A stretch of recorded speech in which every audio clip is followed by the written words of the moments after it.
Hey everybody! Today I'm going to be talking about the topic graphing a line through a given point with a given slope. Let's say we're given the problem, graph the line with slope -1/3 passing through the point -3, 3. So we know this line passes through this point -3, 3.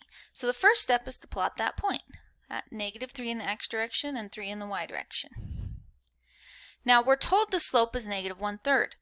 That means I could have -1/3 or 1/3 as my rise over run. Now remember, what does rise over run mean? That means the change in y over the change in x. Alright? So, what's my change in y for a slope of -1/3?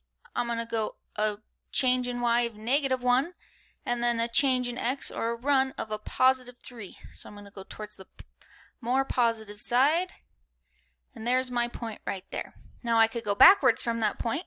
I could rise a +1 and run a -3, and I could do that again, rise a +1 and run a -3.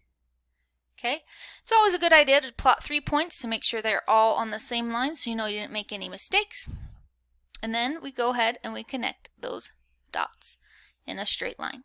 So that is graphing a line through a given point with a given slope.